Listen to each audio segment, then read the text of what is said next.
All right, good evening, everybody. Welcome to the Anacortes City Council meeting of 28 July 2025. I'd like to call the meeting to order. And Mr. Francois, could you take the roll, please? Mr. Fantini. Here. Mr. Young. Here. Mr. Walters. Here.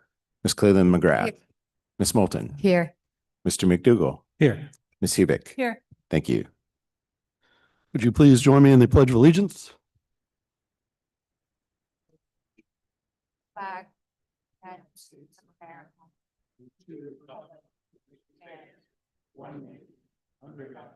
Indivisible, with liberty and justice for all.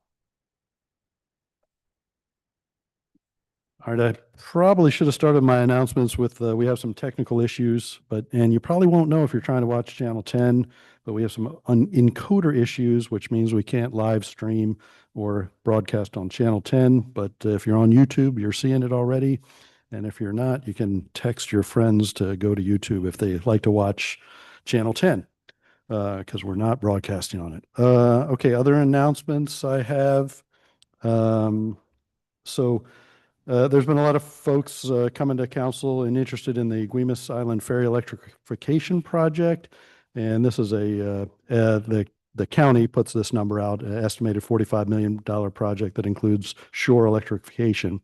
But I wanted to let everybody know that there will be a public process that's not necessarily tonight, but the public can comment on this application throughout that process during the open public record public hearing that will be held by the Planning Commission in the coming weeks. And we don't know when that's going to be. We're going with a few weeks based on the county, but they're the applicant.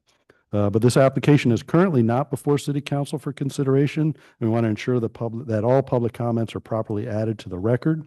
So to make sure your comment is included, please send comments to pced@anacorteswa.gov or mail them to the Planning Department, P.O. Box 547, Anacortes, Washington. This will ensure the Planning Commission has all the public input in their deliberation and ultimate recommendation to the City Council on this application. And again, those concerned about fire protection, again, this project is conceptual. When this comes before the Planning Commission and the Council, or when the county submits a building application, a hazard mitigation analysis would be required to include fire contamination, potential toxic flammable releases. So all that will be to come as this application moves forward, if it moves forward. Okay, other announcements. Arts festivals this weekend. Friday, 10 a.m. starts at 10 a.m. and then Saturday, 10 to 6 p.m. and Sunday, 10 to 5 p.m. So please be patient. Everybody knows we've got some construction going on, but we expect 80,000 guests here in our city with 220 booth artisans, fine arts show, music, and entertainment. So 64th festival. So on the Commercial Avenue Complete Streets project, as you know, phase 1 has begun. Reconstruction of 11th through 13th Street, also known as the Safeway intersection. So again, it's open. Commercial Avenue will be open during this construction, but have reduced driving lanes from 11th to 13th and occasional closure of side streets. Some really good news. The wastewater treatment plant outfall relocation project, not complete, but it's switched over to the new pipe. That was Thursday. So divers went the length of the pipe and confirmed that, yes, it's functioning as designed. So that's a good thing. It was a $17 million project. We are 14 million so far reimbursed by FEMA, and the city share is 5% of that. So excited that that's good news and working. It was to replace their current outfall was damaged, still functioning, but this new outfall increases from 10 million gallons a day to 15 million gallons a day. So 50% increase. So that's a good thing that it's working for all that money. I think that is all I have. And I'll head over to council committee reports. First up is library committee. Mayor Miller. Ms. Hubick. Thank you. The library committee met last Thursday. Library Director Vogel and I sat down and had a quick look at the new teen area, which we anticipate being completely open the second week in August. It looks fantastic. There's a gigantic wall with floor to ceiling windows. We wanted to let you know that the fundraiser campaign is still going on when the room opens up. It doesn't just mean that like they're completely finished with it. They are 41% of their goal to raise $20,000 to completely equip the new teen area with technology, more furniture, and ongoing programming. Right now, there are 2 donors that will be matching your donation. So if you've got a little bit of extra cash and you'd like to do something good for the community, the Library Foundation is still taking applications.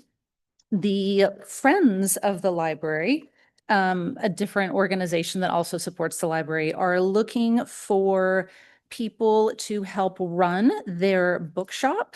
And they're also looking for board members to join the team. So if you have extra time and would like to give that instead, reach out to the library to learn more about what the Friends do.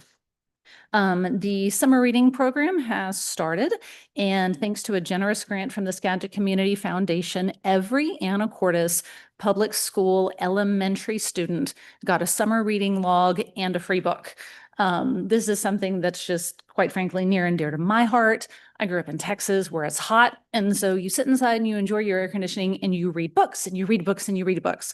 So this is just absolutely fantastic. Director Vogel said that they've definitely seen an increase in the number of youngsters that are coming in.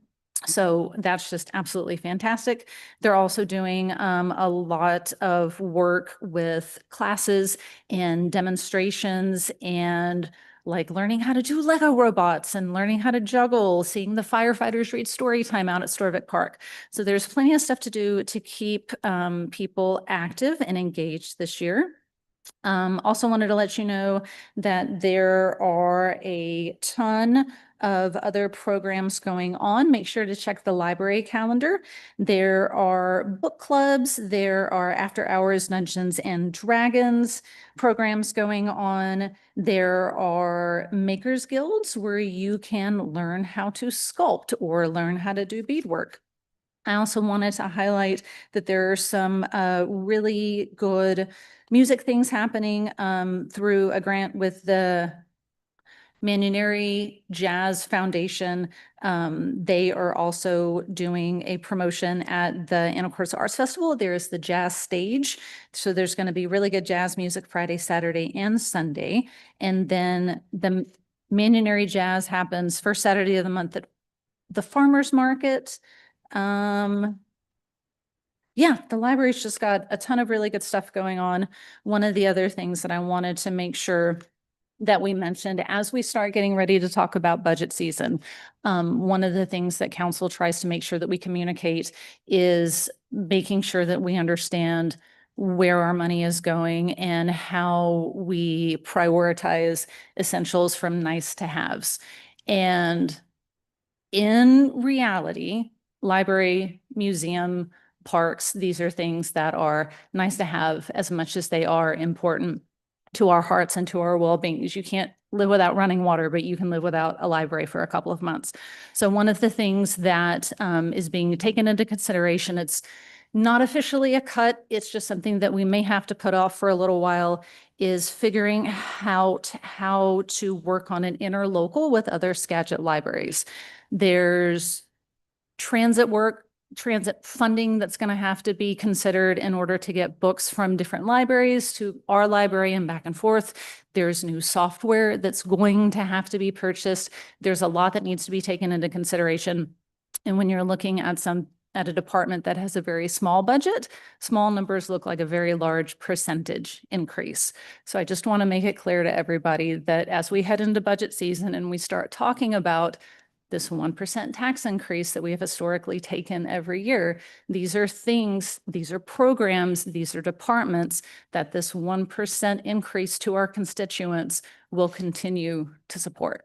So just want to be transparent with everybody. There is no money that is being promised. When Director Vogel and I had a conversation, it's just trying to understand what we're going to be up against this next budget season and over the next several years. So thanks for letting me go a little bit long. Well, any questions for library committee? Mayor Miller. Mr. Walters. So on that question of the interlocal with other libraries, will we be left behind if we do not participate near term? Not necessarily. Okay. So other jurisdictions may also not be pursuing it right now? or we can join later. I'm seeing We can head. always join later. Okay. Yeah. All right. Seeing a head nod from the library director also on that. All right, thank you. Next up, Planning Committee, Mayor Miller. Ms. Moulton. Thank you. The planning committee met at 5 p.m. today. Council members Walters, Cleland, McGrath, and myself with planning director John Coleman. And what we did is had our first real glance at the comp plan draft. And we looked at the climate section, which is brand new, and the future land use map and some potential changes to that. So it's just the very beginning. Everyone should have gotten a card in the mail showing how they can participate and send in comments, because with your help, we'll do an even better job than we'll do without it. So people are very much encouraged to participate in that process. And there'll be lots of opportunities for public comment. Thank you. Questions for planning? Okay, Personnel Committee, Mayor Miller. Mr. Fantino. The Personnel Committee met on Thursday, July 24th at 12. It was myself, Councilmember Young, and Councilmember Cleland McGrath, along with Director Kendall Moyle. And we, of course, got a recruiting update. And for the month of June, we had 17 new hires. Now, most of these, 13, are seasonal. So it's not like we added a bunch of FTEs, but 13 seasonal hires. And then, of course, including a new police officer, new public works admin, and a new firefighter paramedic. Also, we did have 5 exits, one mostly seasonal again. One was due to a retirement. Currently, we have 9 open positions total: an accounting technician, automotive mechanic, the curator of the W.T. Preston and Maritime Heritage Center, equipment mechanic, firefighter paramedic, an entry-level firefighter paramedic lateral, 2 more police officer vacancies, police records support, and of course, the seasonal water distribution maintenance tech. We also discussed, got an update that police recruiting, they're going to be holding testing for entry-level officers. The city is going to be hosting that on August 10th. So coming right up. Also, in regards to police, the negotiations are ongoing. We hope to have an update on that soon. Also, fire negotiations are set to begin early September. They're getting dates together for that now. And Teamsters negotiations are expected to begin in August, and they're also in the process of securing dates for that. We also got information that our new ERP system upgrade, the implementation kickoff meeting, was held on July 10th. And this is going to be a very long rollout. So they're going to start with billing, because that's obviously a huge part of it. But then by 2026 in July, we're going to be looking at onboarding HR, which of course is another big part of it. So that will be a steady, gradual rollout. There's also going to be some leadership training coming up. So the supervisor's role in preventing and minimizing liability for discrimination, harassment, and retaliation is scheduled for Thursday, October 23rd. And this is going to be for all supervisors and all management to attend. Also, electeds are welcome to attend this training as well. So if we are curious at what's happening there, and that's going to be from 10 to 12 on October 23rd. And it's going to be taught by Peter Altman, who is an attorney from Summit Law. Also, CDL drug and alcohol supervisor training has been scheduled for November 20th. This is a training that has to be completed for supervisors every 2 years so that we stay in compliance. And AWC is going to be conducting that training at the Arlington City Hall. All right. Questions for Personnel Committee? Mayor Miller. Mr. Walters. Not a question, but I wanted to report on the North Star meeting, unless you were planning to do that. No. Mayor Miller, Ms. Moulton, and I met with other electeds, a couple other electeds from our other Skagit cities and county staff last week to consider what should go into a new North Star interlocal. As you may recall, we considered that a year or so ago. Mount Vernon and Cedar Woolley signed on to that interlocal, but Burlington and City of Anacortes did not. We relayed council's comments from that previous consideration more than a year ago, including that we think it should include a statement of aspirations and commitments to our goals, for example, potentially ending homelessness in Skagit County, that it needs built-in transparency and maybe shouldn't prescribe an organizational structure. The draft created an organizational structure that has already been somewhat overtaken by events. I added that the interlocal really needs to be very focused on results with a strong bias for action. We're not creating a debating society here. We're trying to achieve outcomes. Other people around the room suggested that maybe the interlocal should make note of the vital conditions that North Star has talked about, although that wasn't universally recommended, that it should talk about how North Star will be doing outreach and education about behavioral health and housing homelessness issues. Potentially, it should make a positive effort to include people with lived experience and people from diverse populations. And Mayor Johnson from Cedar suggested it should also include some focus on addressing the needs of youth, but that may or may not fit into the other components of North Star. So I think we left that kind of open. And then we recommended, or I recommended at least, that we avoid an explicit statement of the target population as the most needy, because that may be a deal breaker for us. At least we have had that conversation a number of times, especially in the context of the family center. Maximizing for helping the most needy may not be maximizing for helping the most people. And sometimes projects may fit that rubric and sometimes they may not. And then finally, many people around the room wanted there to be at least a high level commitment for data sharing among the jurisdictions so that we can have some handle on what we are doing and how we are making progress. County staff are going to generate a draft agreement based on all this feedback that they got around the room. We will meet again in August to critique that draft, and then they will bring it to the various city councils in September, followed by meetings in November, and then hopefully adoption prior to the end of the year. And we did, I think we all had an expectation that North Star staff, county staff, would come to city council and make a presentation, talk to us, tell us what they're doing, and be able to answer questions. If anybody has any feedback, I guess, give it to one of us and we can carry it forward to the next meeting. Any other announcements or committee reports that I may have missed? Okay, on to item 4, public comment. This opportunity, I remember the public wishes to address the council on anything not on our agenda tonight. We received written public comment from Beth Bell in your packet, and it has to do with the Agreements Ferry electrification. Again, I think put it out there.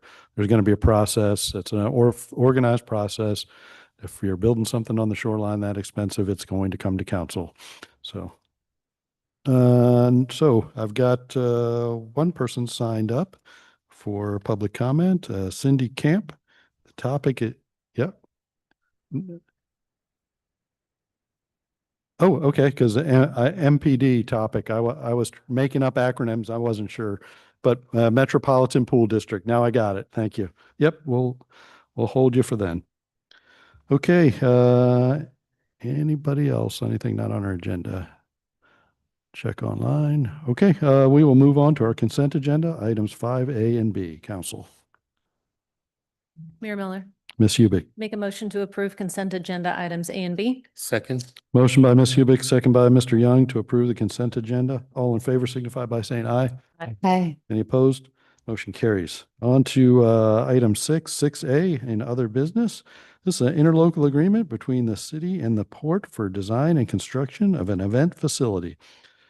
Discussion, possible action, but we'll let Ms. Swetnam talk about that and the two elements of this. Whenever you're ready, Ms. Swetnam. Thank you, Mayor Miller, members of council, and members of the audience.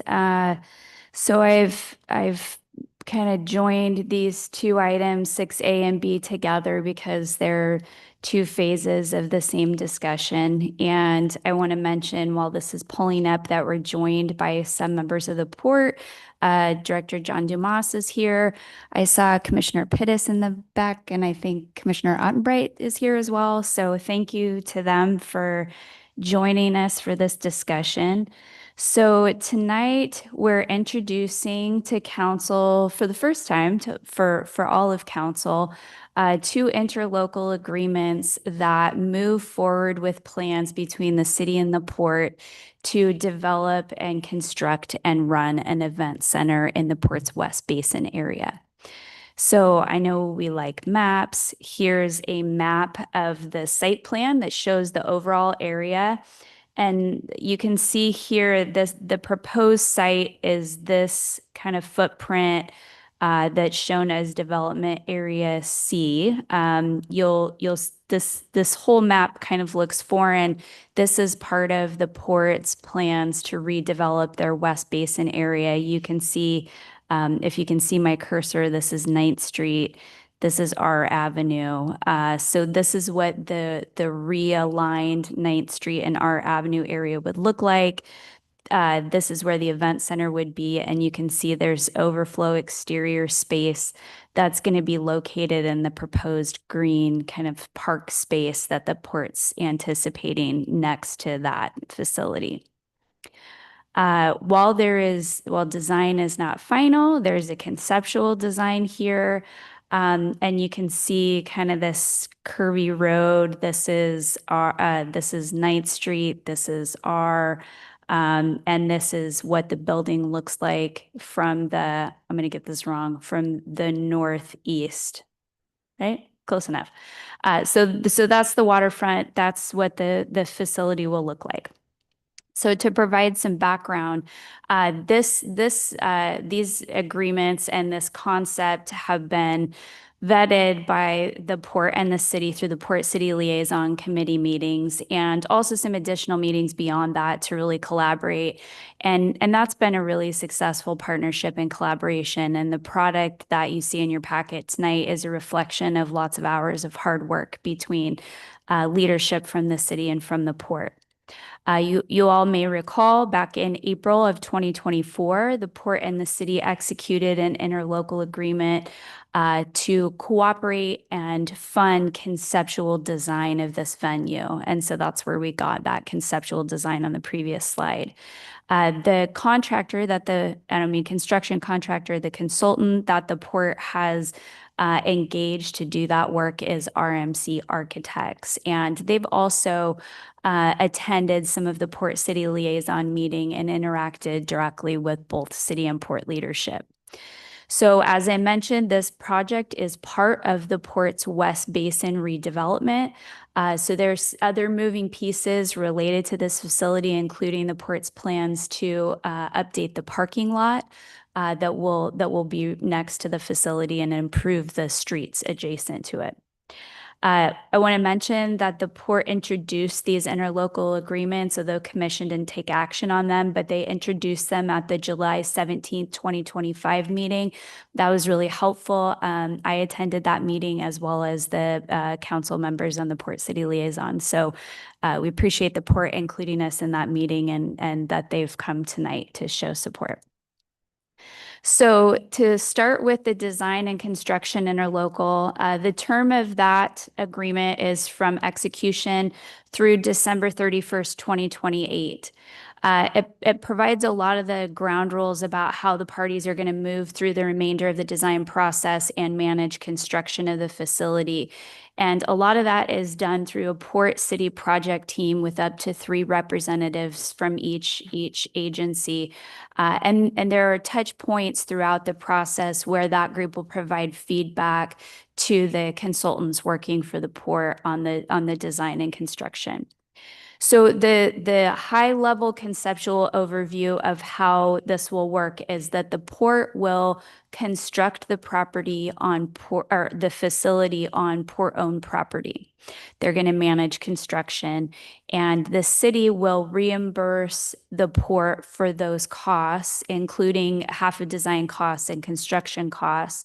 And the financing mechanism for that will likely be a general obligation bond that the city will issue, and then use LTAC revenue to pay the debt service on that debt. And I want to say that those mechanics are a big part of the due diligence that's happened to get these agreements to council tonight. And I appreciate the collaboration with the port's outside counsel, and the city's also engaged outside counsel to make sure that these pieces all work together and that we don't end up with unintended consequences. So we feel pretty confident that this is a structure that can be successful. Additionally, the design and construction interlocal agreement provides some parameters for the project itself.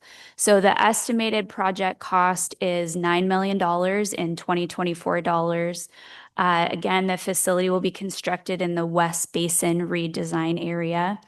It will allow up to 400-person events, depending on the configuration, and it will include a catering kitchen, a green room, bathroom, and there's some specifics in the agreement that kind of flesh out those components. There will also be an optional lease space where the port can have tenants that will be in the building, on a regular basis. I think we've talked about an ice cream shop, but I think that was aspirational. But some permanent presence that the port will manage to have tenants there, and make that space desirable for the public to go and interact with, even outside of special events.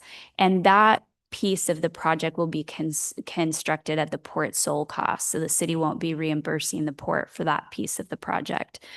We also anticipate that there will be a construction management contractor as part of the project. There are opportunities for the parties to terminate the agreement at various points if things like permitting and projected costs don't align with plans. So if we get to a certain level of design and it becomes really clear that the project as designed will be outside of that $9 million figure, there's an opportunity to either terminate the agreement, rethink, rework. Similarly, the port has opportunities if we're not able to secure permitting for various parts of the project to be able to terminate for those issues. So moving on to the operation interlocal agreement, which is simpler in some ways. The term of that agreement is from execution through December 31st, 2057. And it lays out the operating principles for this facility with a focus on attracting tourism and kind of articulating the excess capacity to support local events. So some of the events that, once lived in the transit shed, will have a new home at this space. The port will operate and maintain the facility, and the city will provide support through marketing, but there won't be any operational expense that the city will be responsible for at that point. And those are my comments. The idea tonight, I think, is just to introduce these agreements to council as a whole. So if there are questions or additional information that council would like, we can work on those things. And I believe the thinking at this point is that there may be a joint port city meeting in the coming weeks, once we've addressed all of the questions from the various electeds, to formally approve those agreements together. So we did mark these as discussion, possible action, but we're really just trying to share information and address questions. And with that, I am happy to answer any questions. Right, well, thank you for the presentation, and it was a short, succinct, but great presentation. But just for the public to know the amount of hours, both by council members, port commissioners, port staff, city staff, to neck it down to this. I appreciate it because been Miller? in many of those meetings. So yeah, like you said, certainly council, you're welcome to take action, but I think the thoughts are we make sure that we've captured everything that you're concerned with, because the port did not take formal action last week. And so with that, I'll turn it over to council. Questions, comments? Mayor Miller? Mr. Young. Thank you. First of all, I really want to commend the citizenry and the port as well as the city for taking this leap. And again, for a city of our size to have such a center is just a wonderful opportunity. We have an extraordinary waterfront, great topography, I'll say it like that, and just a wonderful city. And this is part of what it takes in order to bring not only arts and culture, but also just the opportunity to bring other people and things here to our city. So I'm so looking forward to that, and I really want to thank you for that. I look forward to moving this forward. I'm a fervent supporter. There's only two things I want to put out there early on right now, and I think I've said it before. My only concern would be when we began to talk about design and structure and moving that forward, that we would also talk about a kitchen versus just a catering kitchen, or at least the ability to attach a mobile kitchen such that certain things can be done. I think that that's just forward thinking for a city of our size. And then secondarily to that, what I really appreciate about is that we have around a 400 person capacity, but we also have the side area for overflow. So, if in the design that we look at ways that if we have to, we can incorporate that side area in overflow so that the continuity of flow from inside to that new space for the overflow is addressed. So beyond that, I am just loving it, and so I'm very happy about it. Thank you. And to maybe provide a little bit of additional context on your second point, I know during one of the discussions, there was a conversation about being able to put tents in that overflow area outside. And that was, I think that direction was given to the design team to make sure that there was that connectivity and that flow between the indoor and outdoor space. So great points. Mayor Miller? Ms. Moulton. Thank you.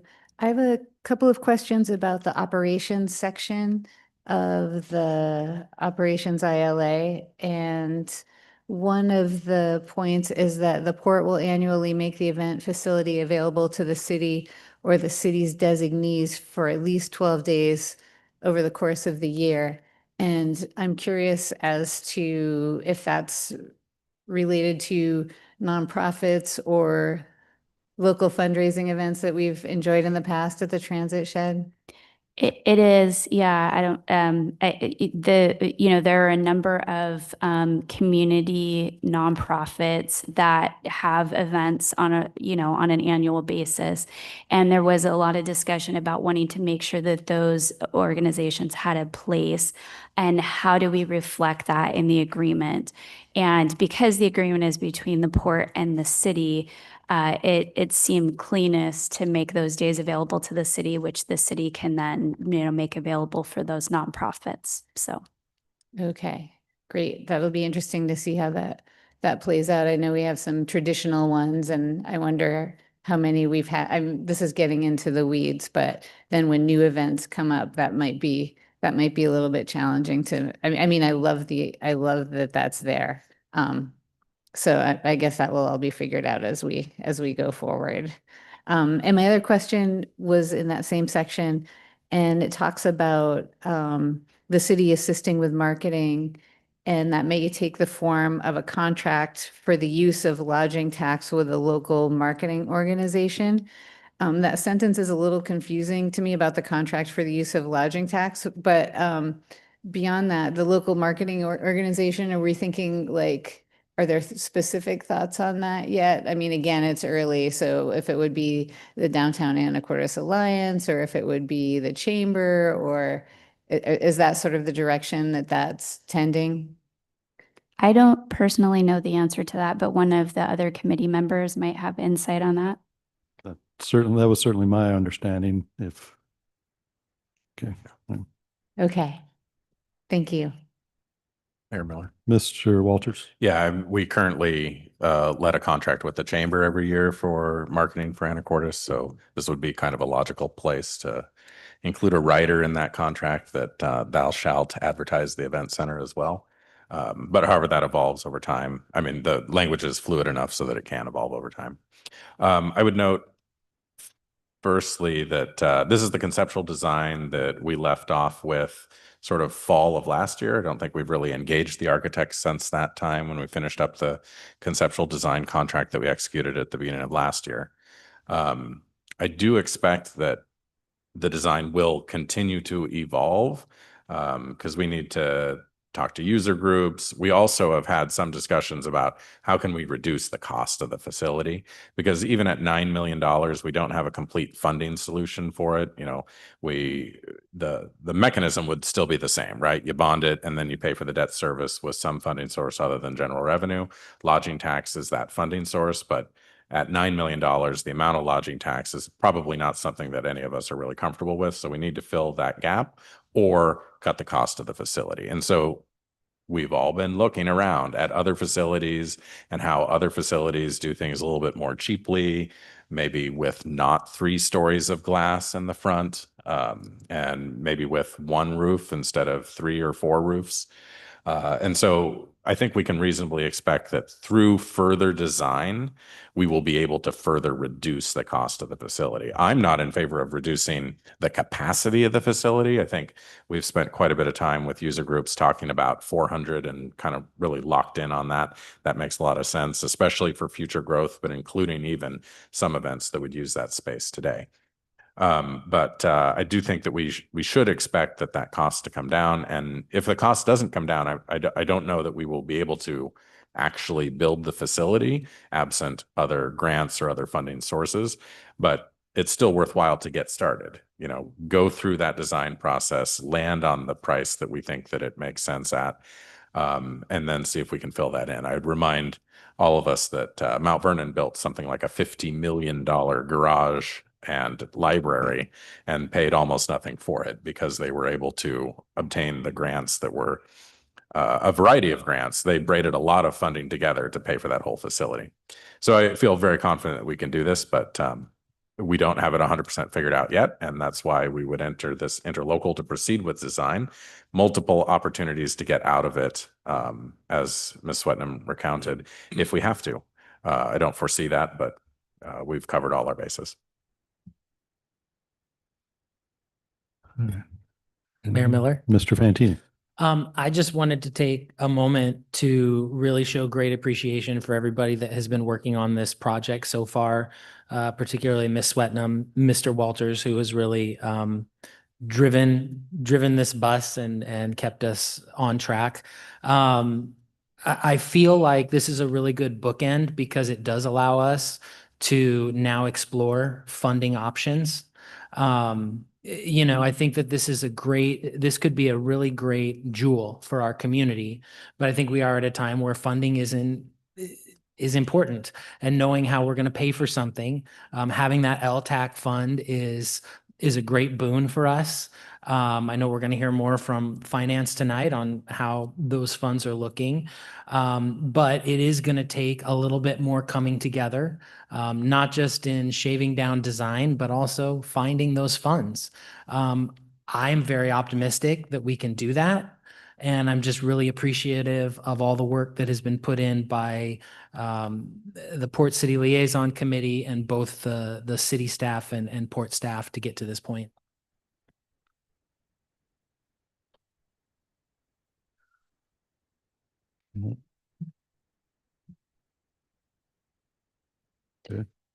Mayor Miller. Ms. Cleland McGrath. So I was trying to wait as someone who's on the Port City Liaison. I felt like there might be more questions from folks that aren't on it or comments. So just to go back to, I think Carolyn talking about the 12 days shoulder season.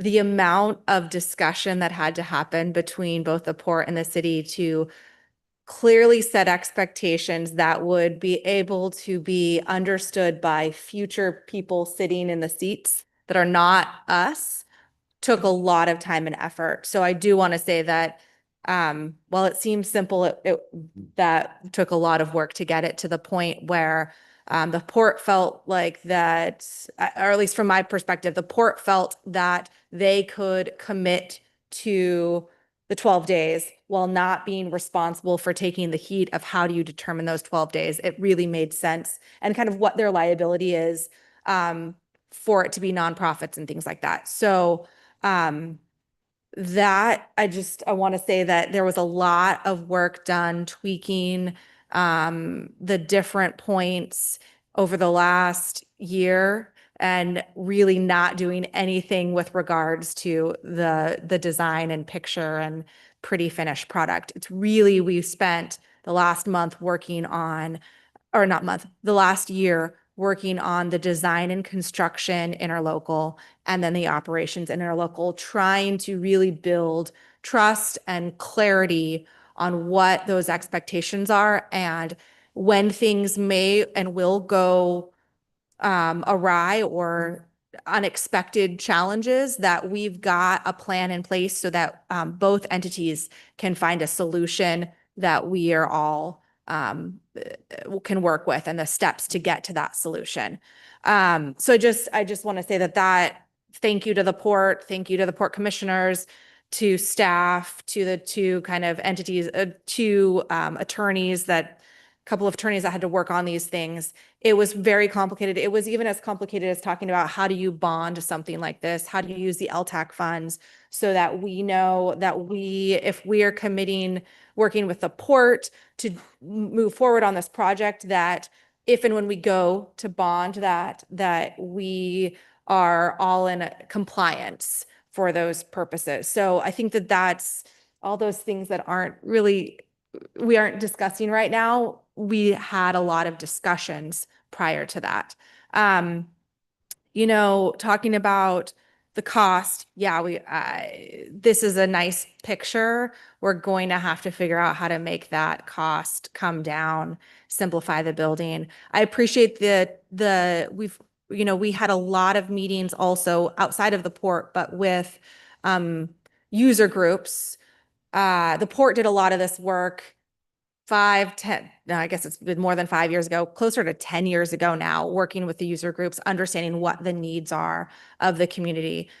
We then, in the last couple of years, have gone back and regularly checked in with those user groups to figure out how those expectations have changed and those needs have changed. So we have while we still need to kind of work on the kind of final design and refinement of it, I feel like we've tried to make a good effort for the groups that have used the transit shed and would like to use this new event center, at least in the nonprofit world. I think the for-profit is a little easier to kind of understand what that looks like. We talked a little bit just to Anthony or council member Young, we did talk a little bit about a full kitchen, catering kitchen. Catering was just a lot more cost effective. We've done some research about kitchens that are available to use kind of for a variety of groups. I was down in Pike's Place, had one. It can get really complicated managing a commercial kitchen that is being used by a lot of different user groups. So I would that's a further discussion, but makes me a little nervous. I think catering's a little bit more straightforward and cost effective in this type of facility. But yeah, we need to get more grants and money around. But I'm really pleased with where these two interlocals have gone. If you have more questions, let me know. But there's a lot of work that's been done. So thank you. Mayor Miller. Ms. Hubick. I just have kind of a nitpicky thing. So in the operating ILA under section 4 operating principles, The second line talks about attracting tourism. I would love to see that change to either supporting tourism or accommodating tourism. In my head, attracting tourism sounds like just the marketing, and it doesn't actually sound like it's providing day of and day after service. And then you also turn around and say attracting attendees from outside of the city later on in that paragraph. So that's the only little piggy thing that I have. Mayor Miller, Mr. McDougall. it took me a minute to figure out what I wanted to say, actually. Well, I'd like to echo my fellow council members, just to, thanks and praise for the work being done on this. I also wanted to mention, I know a couple of years ago with the decision-making around the transit shed, there was some discussion about quantifying the economic impact of that facility. And so as we proceed with this, with this process, I would love to keep that in mind as well. Like, can we, as we work towards, say, final proposal report, see if we can come up with a means of quantifying the annual economic impact, including things like measuring or an attempt to measure velocity of money. If every event that raises money locally results in that money being spent locally, that's like a 2x kind of thing. Same with construction of the facility. If it's local workers and local, I guess, suppliers that are involved, that also incorporates a velocity of money kind of economic development impact. So just keeping that in mind as we proceed. Thanks. Yeah, that's a great point, because the glass half full, the guy in me says, hey, event centers don't make money. We ran the numbers on that. That's challenging. But the other side of that, the optimist in me, is this will generate more LTAC dollars than before, as I've engaged with a couple of hoteliers that said, hey, well, we don't have to build these big spaces that don't make money, but we'll build more hotel rooms and bring more people in because of this attraction. So I think that's a good thing. And it's the, Mayor Miller. Miss Cleveland McGrath. Yep. Thank you. And one last thing about that is, one of the goals I think that was really clear for the city and the port is that we wanted to be able to build a facility that was available, that would support tourism, but also would continue in kind of the sentiment of the transit shed, which is have a facility that was affordable for local groups to utilize, to be able to fundraise at, to be able to have events at. And by not having an in-house catering, food and beverage, that is the way you keep the cost of that space down, because then it allows whomever the event to determine kind of what that price point is for food and beverage. They can coordinate with local businesses in that way. And that's also really wonderful for our community. Yeah. So, and the other thing is that I think this is kind of offhanded, but the tent for going out into the open park space is that designing it that there are anchors in the ground so that it's very straightforward about choosing kind of tent design and making it pretty efficient. We haven't gotten there yet, but I think that that's in the discussion or a goal. All right. So moving forward, Mr. Walters. I don't think that we are quite ready to execute the interlocal agreements because there are some blank spaces in the drafts still that need to get filled in. The permitting timeline exhibit needs to get updated. Ms. Hubick mentioned section 4.1 in the operations agreement. I would agree, a different word there seems to make sense. And then I would note 4.1 in the construction agreement requires the design to be substantially similar to what we have on the screen, and maybe similar to is close enough, because substantially similar to is more or less a term of art that maybe we don't want to hold ourselves to. I would also note that I think where we landed with these is the port is going to cost share on the design work, the continuing design work, which we estimated $200,000, and the lodging tax reserve has $1.5 million in it.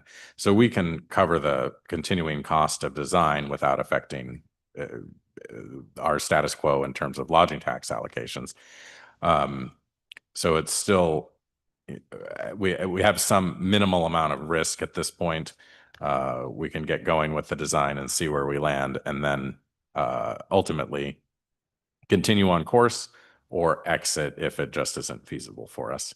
So do we anticipate a particular date by which we might have finalized documents and a joint meeting scheduled between the port and the city to consider jointly executing these? So great question. I did communicate with the port's attorney today, and it sounds like we're close to being able to finalize the drafts and fill in those blanks. We did have a conversation at the department head meeting this morning, that sometime within the next couple of weeks it would be feasible from the city's perspective. But of course, we'll want to coordinate with the port to nail down a specific date. But seems likely that it could be sooner rather than later.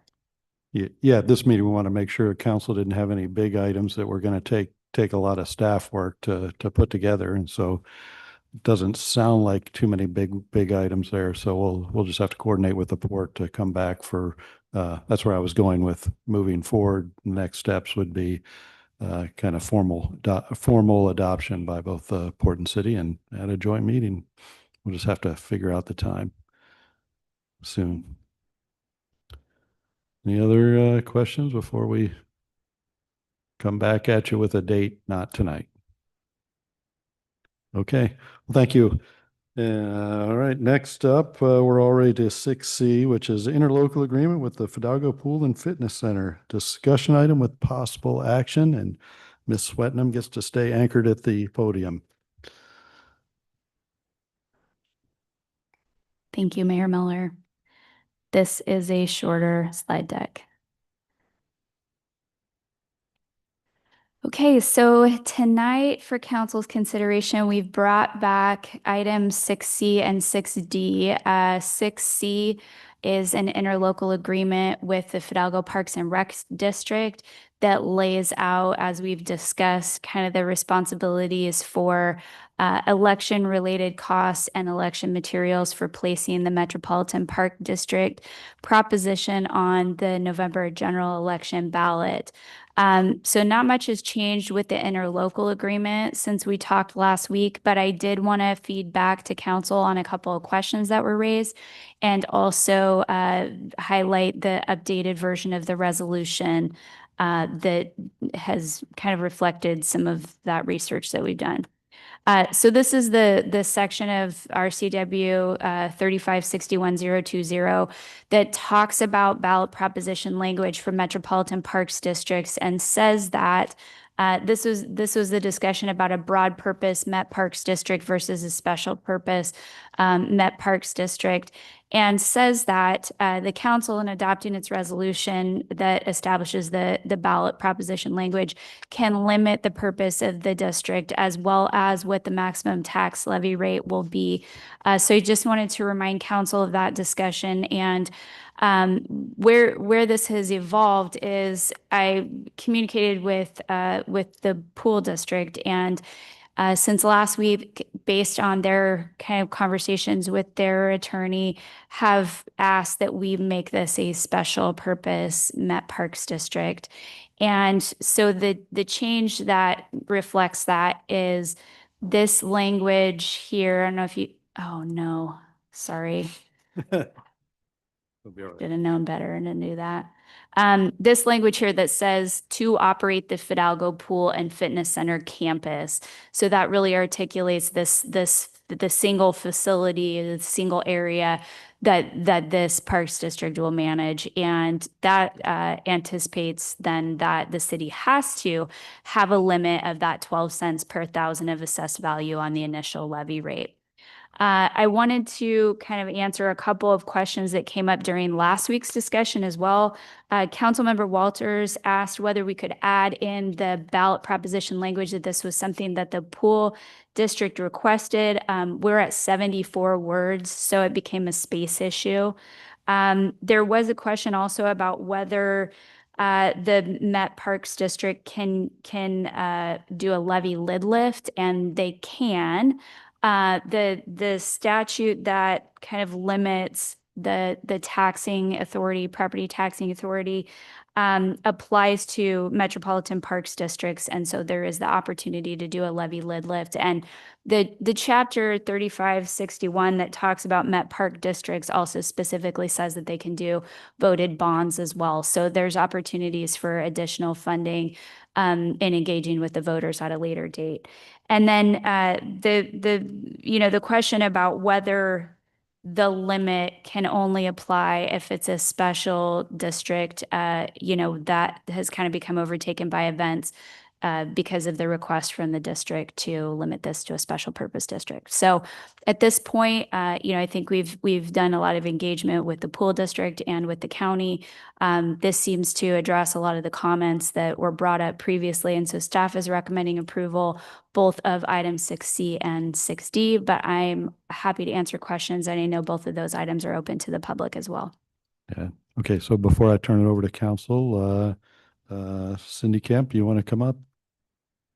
Since you signed up to speak on this topic. So just state your name and city you live in for the record. That's all you got to do. Hello. Thank you, Mayor Miller and council members for the opportunity to speak to you tonight. My name is Cindy Camp and I am a resident of Guaymas Island. Per the agenda guidelines, I will limit my comments today to the ballot language in the proposed resolution 3184. While the resolution identifies a limited purpose district, even after recent edits, its wording leaves ambiguities that could undermine voter intent and lead to unintended fiscal risks. First, the ballot simply states the district would have powers provided in Chapter 36 or 3561 RCW. Without explicit limits, the MPD board is allowed to issue up to 0.25% of the district's assessed value, about $25 million, in limited tax general obligation bonds without voter approval, repaid by the levy. Commissioner McNett stated multiple times last week that levy funds would be strictly for O&M expenses, but the language doesn't explicitly bind us. Debt service could divert funds to capital projects without voter approval. To limit this superpower of an MPD, please consider adding to the ballot language, levy funds shall be used solely for O&M with no diversion to debt service without voter approval. Second, the resolution's governance language doesn't mention the RCW allows the board to authorize salaries for about $15,000 a year for each commissioner paid for by the levy. The ballot language should specify commissioners shall receive no salaries beyond expense reimbursements consistent with the current district. Third, the board format is described as fully elected, but the RCW allows ex officio or mixed options, including a combination of city council and county commissioners to make up the board. This seems like an alternative of governance for the proposed district that would appeal to the public, especially since you're annexing county citizens into the boundary. 10 of Washington's 23 metropolitan park districts utilize this alternative format. I would suggest investigating the format of the board further before finalizing the ballot language tonight. The attorney stated that the ballots are limited to 75 words, but examples from several MPD ballots have far exceeded this. Seattle's 2014 ballot had 120 words. Tukwila 2011 ballot had 95 words. Des Moines pool ballot in 2009 had 110 words, all to provide clarity for voters, as I hope you will consider doing. The pool district has had a year since the 2024 failure to refine its goals, limited versus broad purpose, and also to clarify language. It's unfortunate you are now rushed to make a decision due to the election deadline. Please consider making further amendments to the ballot proposition for citizen clarity and to ensure the pool stays focused and fiscally responsible. Thank you. Thank you. Thank you for keeping your comments in reference to the ballot language. Okay, anybody else? All right, council, over to you. Mayor Miller, Mr. Walters. a couple more questions for Ms. Swetnam. Based on some of the comment that we just received, I assume it's correct that the district could issue general obligation bonds without voter approval, just as the city can issue general obligation bonds without voter approval, but they would still have to pay for those bonds out of the same amount of money that they're currently collecting. Isn't that right? That's correct. Yeah. So that doesn't really provide a lot of opportunity to issue substantial general obligation bonds. They would still be required to have a balanced budget like every other public agency. Yeah. So substantial bonds, like bonds that would be required to build a pool, those would have to be voter approved. I would imagine, I don't know how much it costs to build a pool, but it's probably not within the ability to pay with what's allowed without voter approval. Okay. Similarly, the other powers mentioned, assumedly are powers of metropolitan parks districts, but still have to fit within that amount. You don't get extra money to pay commissioner salaries, for example. Correct. Yeah. Okay. So- For council, I just want to say, I don't think we do want city council or county commissioners to sit on the pool board. I would not be an advocate of that. I don't think that would work out well for us. I also don't think that's what the language in the resolution says. It says the district would be governed by a 5-member board to be elected at large. So if they wanted to have additional members, I don't know how that works, but those 5 representatives would have to be elected at large. Sure, I think this language precludes that, but if we were to want to go in a different direction, I would not be supportive of going in a different direction. I think it makes the most sense for people to vote for pool commissioners to run the pool. Did I miss a member of the public? No. Okay. Raise your hand all the way up. There we go. Okay, come on up. I think you know the drill. Name and city you live in.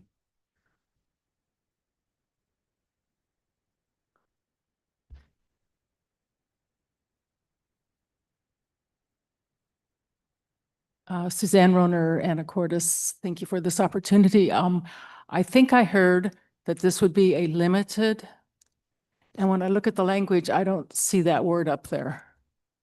So is that on purpose or is that an oversight?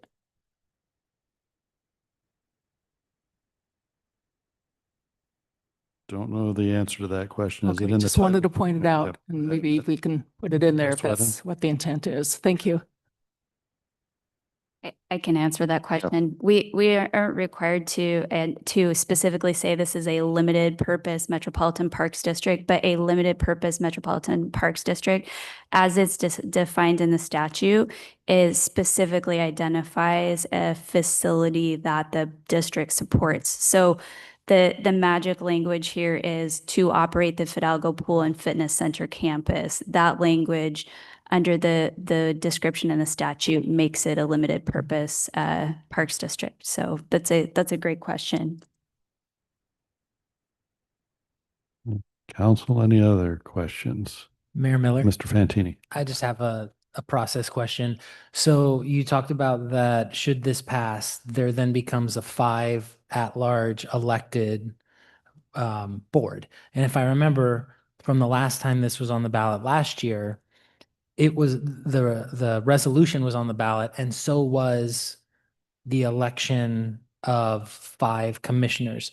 Does this mean that there would then also be an election of 5 commissioners on this ballot? Yeah, it's a good question that I don't know the answer to. The city wasn't involved in that last time, and so I don't recall if that was something that the Parks District did.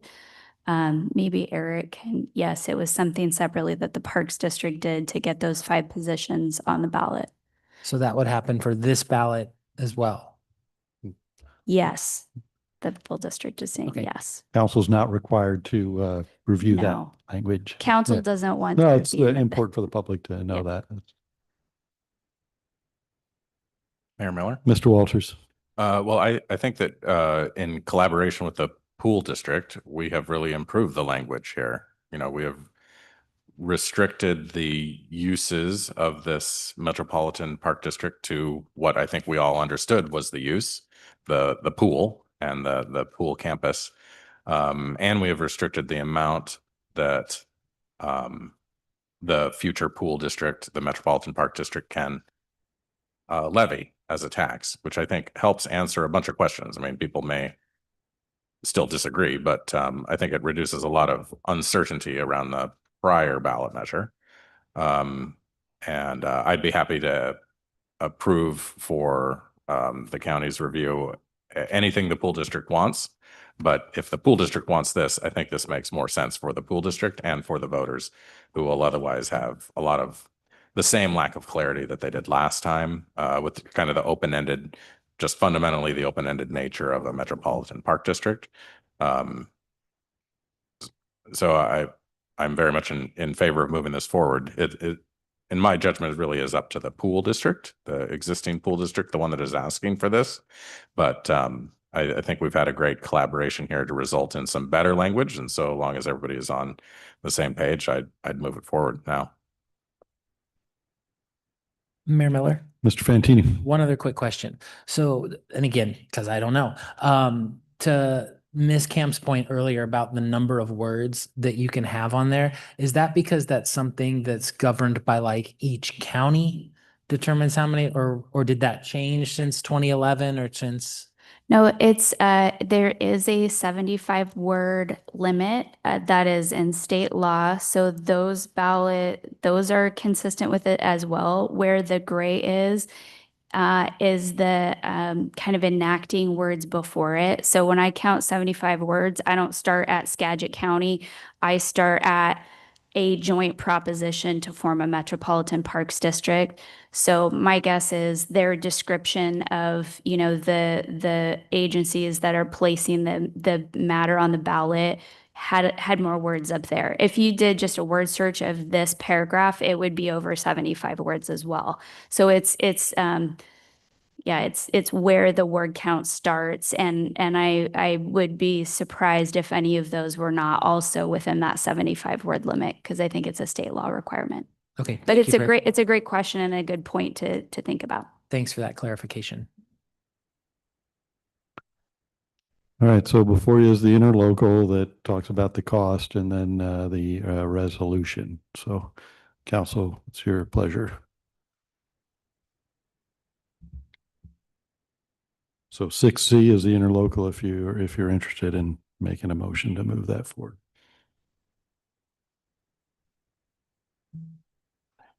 Mayor Miller, Ms. Hubick, I move we authorize the mayor to sign the interlocal agreement with the Fidalgo Parks and Recreation District for allocation of election-related responsibilities.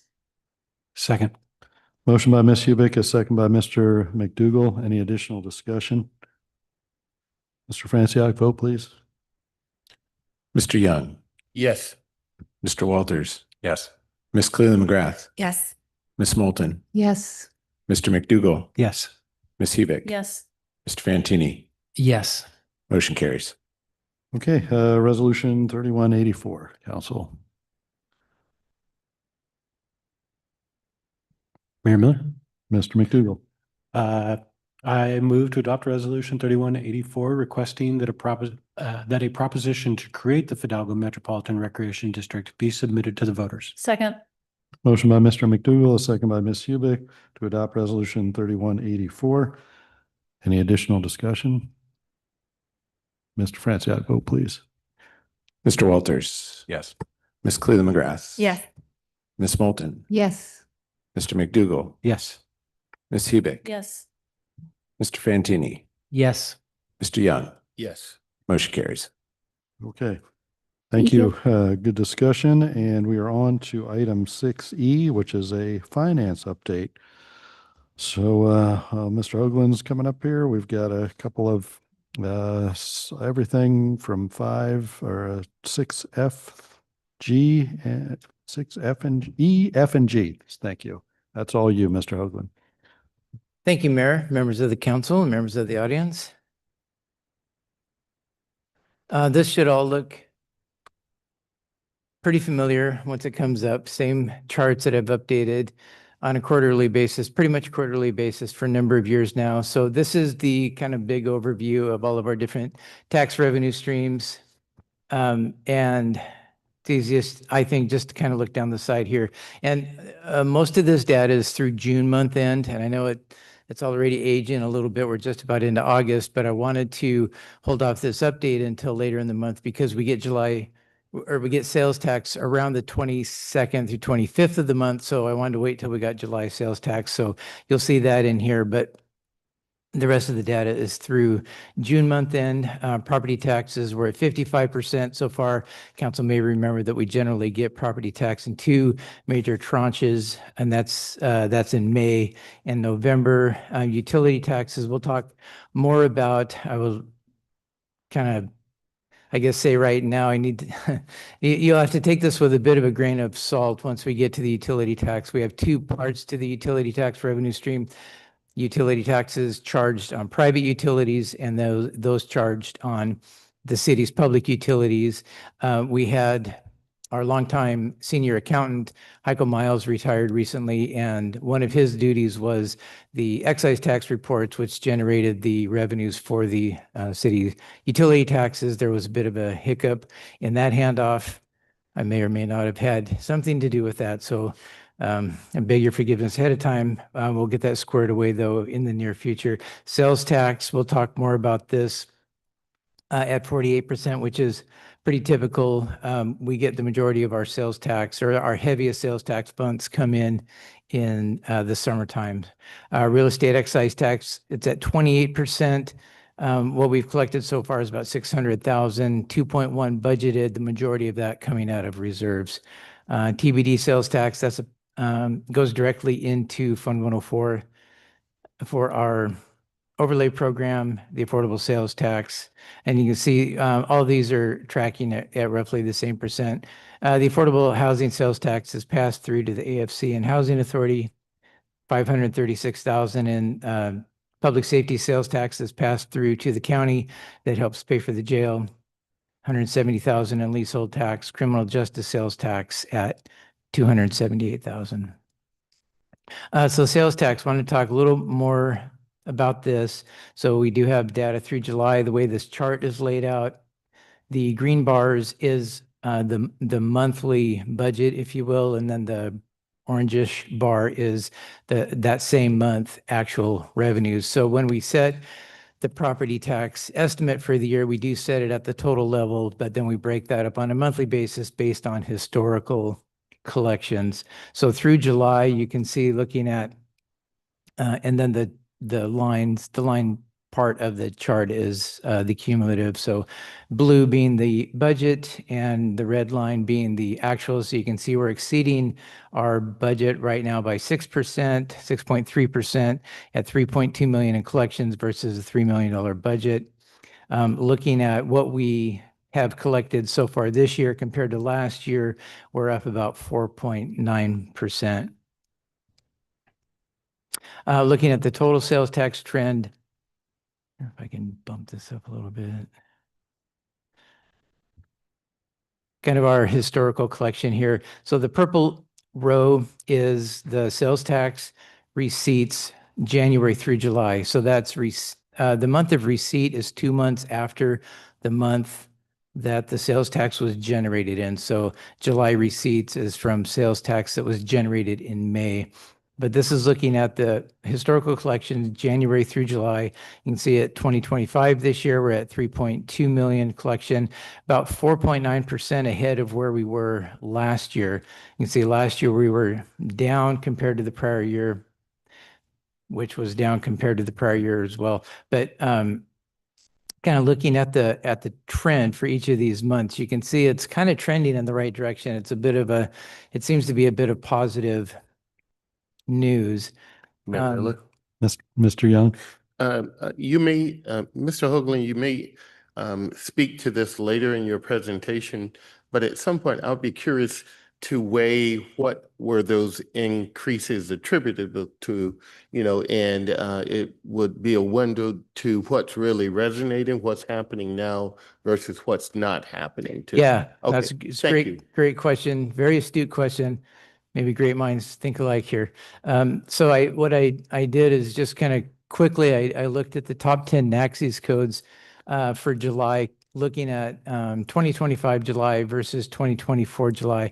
And there's dozens of NACSES codes, and there's literally hundreds of entities that pay into sales tax, but the majority of those group in the top couple of dozen. But I wanted to take a look at the top 10 here just so you can kind of see the change in those NACSES codes. So this is That's all other miscellaneous retailers. This is where our online retailers reside. This month or July of this year, that generated about 7.2 million in revenues. You can see in the same period last year was 6.1. So over $1 million change in that one category, looking at July 25 versus 24. Car dealers were up slightly as well. And then full service restaurants up slightly as well at 442,000 over a $2.3 million start. So a nice increase there. Single family construction, this is the one that is a little bothersome. It's down 732,000 compared to the prior year. There's a variety of related NACSES codes that go along with single family construction. If you think what goes into building a house, the roofing, plumbing, electrical, the list goes on, and all of those related NACSES codes are down compared to the prior year. Limited service restaurants also up. Supermarkets down a little bit. Hardware stores almost unchanged, and boat dealers down pretty significantly, down about 1.3 million. So, and then this is a big one. This heavy construction, it's at 1.2 million generated for July of 2025. It didn't make our top 30. I didn't dig to where that was last year, but just looking at the top 30 chart, it wasn't there. But this is related to the city's outfall project. And then telemarketing bureaus, that's web hosting. You can see that's a pretty consistent revenue stream. So overall, positive in that it changed 826,000 to the good, but the majority of that is our online platforms and heavy construction. Okay, any questions about sales tax? We'll move All right, on. questions on the sales tax? Okay.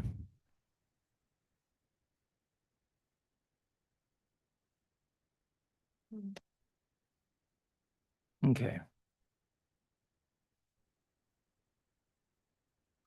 I mentioned earlier the two sides of the utility tax revenue stream. This is looking at the private utility tax. So this is utility tax applied against electricity, cable TV, natural gas, and telephone service. And you can see this is really increased significantly over the prior year and over what we had budgeted. So it's currently exceeding budget by over 18%. I mentioned this in last quarter's update. There are both clean energy initiatives mandated by the state in both natural gas and electricity, which has increased the cost of those services, which has obviously increased the gross cost of the bill to our customers, which has increased our utility tax collection. So looking at January through June, we're at 12% over what we had done last year, which was down slightly compared to the year before, but 1.5 million compared to 1.3 the last couple of years. Real estate excise tax, we're slightly over what we had done last year at this point. Collected about 600,000 compared to 521,000 the prior year and 715,000 the year before that. So looking back at this trend, you can see it's down a little bit compared to our peaks in 21 and 22, but not a whole lot. It's still a pretty strong revenue stream. Looking at this chart shows what that revenue stream is against the number of home sales. So that 600,000 that's been collected so far is against 166 home sales. That works out to about $3,600 per home, generating real estate excise tax per home sale. This is looking at the building activity. I don't have historical permit information here. I apologize for that. Council may remember going through this in prior quarter. It became evident that we were comparing apples to oranges once we started collecting data out of the new SmartGov application. So I've got the data for 2025. You can see this is through June, so half a year we've issued as far as the new construction permits for single family, multifamily, and cottages, we've generated 16 building permits so far, generated 117,000 in building permit revenue. So comparing that revenue stream to previous years, you can see last year was down pretty considerably compared to prior years, and we're down even more so this year at 117,000 compared to 159,000, 24, 221,000 and 23. Mayor Miller? Mr. Fantini. I have just a question on those permit numbers. If you could scroll back up for a second. I noticed that we classify cottage, ADU, and manufactured homes all together as one. I would just be curious to know, like, given the new state guidelines around ADUs, that type of thing, I'd kind of like to see those split out a little bit, just So- to see. If I may, so this is just because of my chart. So I grab that and combine those all together. So that individual data is available in the SmartGov program. So we can pull that data. Mayor Miller. Mr. McDougal. Mr. Hogan, would you mind scrolling back down to I think it was the total numbers that there was a table that showed, yes, single family, multifamily cottage ADU historical trend. Okay, so it looks like this year's numbers, at least from a, I guess, proportion or ratio wise, it looks like similar to 2024, where non-single family homes can account for about 70 to 75% of permits at least, which is a vast difference from, say, earlier, like pre the development regulation change, where it was like 90% single family homes. So that's indicative of, like, the regulation did what we want it to do, or is doing what we wanted it to do. But the low numbers, that's the low dollar figures and low permit numbers, that's probably more to do with the current real estate market and building market, as opposed to like what our regulations are doing to encourage those. Is that a reasonable assumption? That would be my assumption as well. Even Okay. just going back to 2021, issuing 81 single family permits, Yeah. total of 98 for the year. It's just, we're doing a fraction of that the last Vast couple of difference, years. yeah. Mayor Miller. Ms. Hubick. And this is all new construction, right? Like completely new, nothing on the slab of ground, or is it add-ons? Because I've noticed that there's a lot of like commercial buildings that are having work done to them. They wouldn't be counted in here, right? That's correct. Yeah, these are all just brand new construction. Yep. Okay, brings us down to lodging tax. Lodging, the LTAC revenue stream. So it continues to be a pretty strong revenue stream. So looking at the comparative data, January through July, again, this is 2 months behind as well. So this is through stays in the month of May. We've collected 243,000 so far, which is pretty consistent with last year. Down slightly from 23, but ahead of where we were in 2022. So projecting to collect 561,000 this year, which is very consistent with what we've done the last few years and ahead of where we've been prior to that. I'm not going to spend a lot of time on this. I'm happy to dig into any of these that you want to talk about, but this is just that standard look at revenue and expenditure budget versus actuals. And again, this is through June 2025.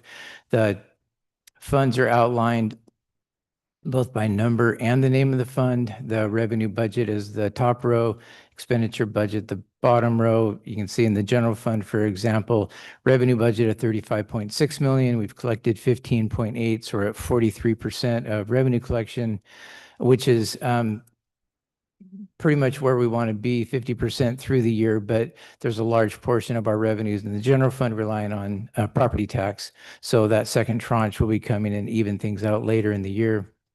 I do have the cash balances listed here in this second to right column.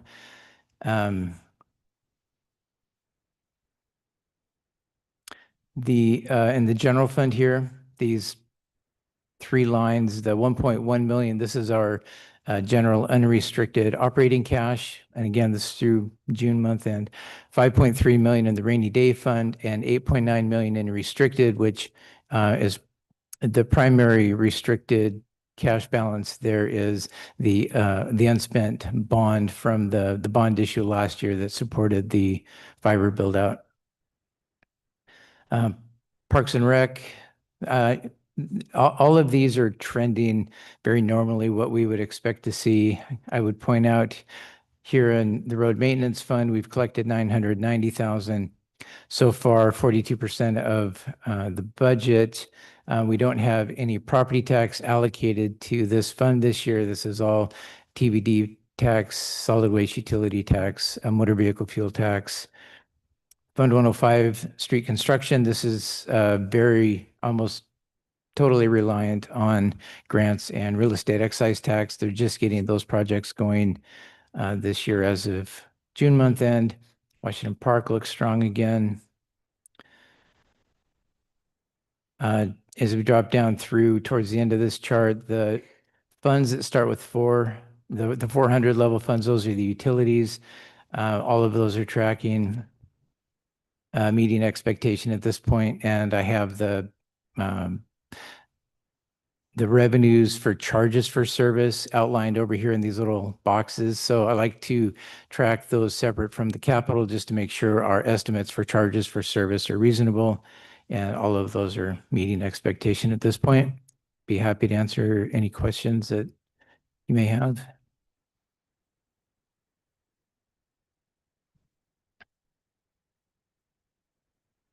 Okay.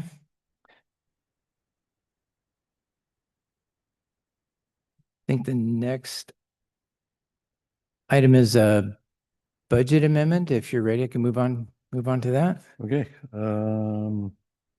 I had the resolution on the fee schedule Oh, next. So item 6F, resolution 3183, Unified Fee Schedule Update. oh, Discussion item, possible action. sorry, Mayor. I do think I listed this as a item for discussion if members of the public wanted to comment. Oh, yeah. Thank you. Oh, yeah. Come on up. Thank you for keeping me straight on this.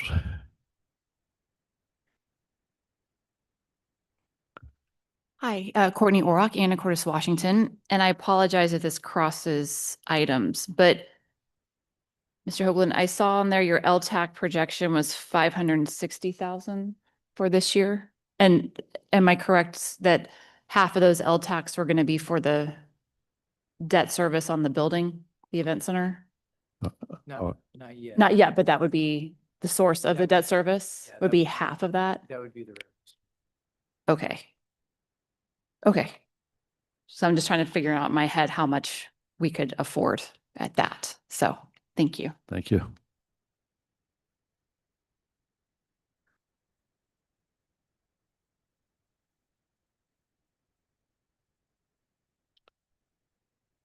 Okay, so just a couple of items in the unified fee schedule that we wanted to get squared away. They're just verbiage changes to clarify a couple of items. One of them is in the cemetery. There's the term base and monument and foundation. So this clarifies that to be consistent with how the Parks Department actually refers to those elements of the headstone and the monument and how it's charged for that. So I can, and I try to describe in here the term base is used incorrectly, whereby in cemetery parlance, the word base refers to the above ground part of a two-piece monument, while the foundation is the buried footing. So to avoid confusion, the word base in the cemetery section of the unified fee schedule will be changed to foundation.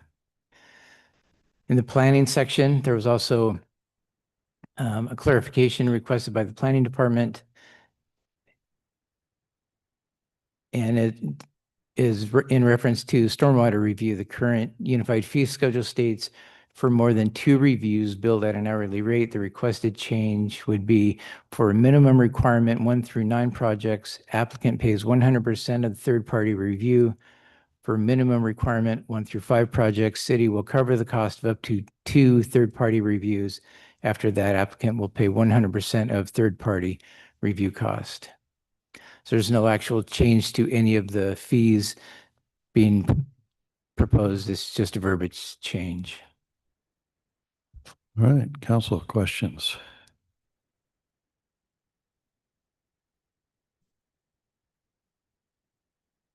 All right, well, council, any action? Mayor for that? Miller, Mr. Fantini?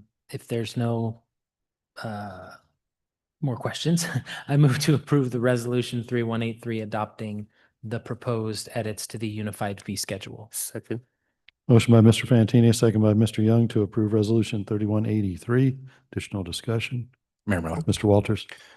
I think I understand what we're trying to do with the fee schedule with respect to the stormwater review, but what fund is actually paying for the 2 third-party reviews for minimum requirement 1 through 5 projects?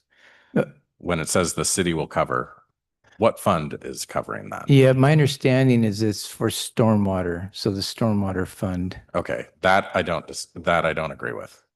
The stormwater fund should not be covering those reviews. Those are development reviews. They should be covered by the building permit fee or the planning fee. I mean, it might not be billed at the third party cost, Well, I would be, but somebody other than the stormwater fund should be paying for that. The Yeah. stormwater fund is paid into by all of us who have already done development, who already have property, who we shouldn't be covering the cost of development. So if that is right, that the stormwater fund is paying for that, I think that should be changed. But it doesn't affect this document, right? Yeah, I was going to say it's not in this document. Yeah, that's correct. And I was going to say I'd be happy to bring this back at a different time once we verified. There's nothing urgent on here, and none of the, as I said, none of the fees are being changed. So I can bring this back later with clarification, even through the consent agenda. Well, I don't have a problem adopting this structure here. Just the language saying the city will cover the cost. So raises the question in my mind, what fund of the city is covering that cost? if we added language that the general fund would pay, instead of saying the city will cover the cost, the general fund will pay for the cost of that review, or the planning department currently resides in the general fund would. I'm not proposing any changes to the language. I don't think any changes to the language are required. I just wanted a little more insight into how it actually is working behind the scenes. Yeah. So I'm probably speaking out of turn here, We can, but yeah. we can get that verify. information to you. And it might require us to then adjust building permit or other planning fees to cover that cost if we are to cover it through that department rather than through the stormwater fund, but that can be dealt with later. Okay, so I still have a motion for Mr. Fantini and a second by Mr. Young. Oh, did I get that wrong? Second by Mr. Young. Motion by Mr. Fantini. All right, Mr. Franciac, vote please. Ms. Cleland McGrath, Yes. Ms. Moulton, Yes. Mr. McDougall, Yes. Ms. Hubick, Yes. Mr. Fantini, Yes. Mr. Young, Yes. Mr. Walters. Yes. Motion carries. Okay, final item 6G. This is ordinance 5003, second quarter budget amendment. Discussion, possible action, and open for public comment. Mr. Hoagland. Thank you, Mayor. And this is, while I'm thinking about it, it is an ordinance to amend the budget, which we do have a 2-read rule. So I'm happy to bring this back on consent next week, or if you want to waive the 2-read rule. But just to put that in front of you. So we do have a few items here for consideration.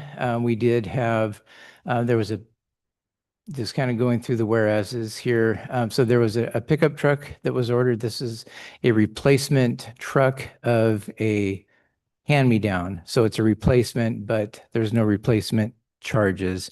If that makes sense to council, this was put into the firing order and ordered this year, but it wasn't in the 2025 budget. It was accelerated from the 2026 budget. We also had 2 solid waste trucks that were actually in the 2024 budget, but because of long lead times, we haven't received those yet. So these are essentially a rollover item. So they're in the current year budget when they're going to be delivered. This next item, the city's equipment insurance policy. So we transitioned to WCIA, which has much better rates, but it has much higher copay, a $25,000 deductible. And what we had been doing is we left our interfund payments for those insurance payments from the funds that were using the equipment into the equipment rental fund. We left them at the same rate or the same level that they were paying in the prior year for that additional revenue to make up this cash balance that we would have a $25,000 deductible in the future. However, we needed to exercise that deductible in the current year before we had enough revenue. So what I was proposing here was a $25,000 general fund transfer to the equipment rental fund to pay that deductible this year. And then moving forward after this year, we will have that cash balance in place for future uses. The library, I think council is familiar with the teen area project that was in the CFP, but was not transitioned into the operating budget. So this clarifies that budget issue. And I wanted to point out the HR budget initially had $16,000 in the professional services category for police negotiations. Those negotiations have run much longer than was anticipated at the time of budget development, so that's being amended as well. So in the HR budget, the way that's laid out, there's professional services for this type of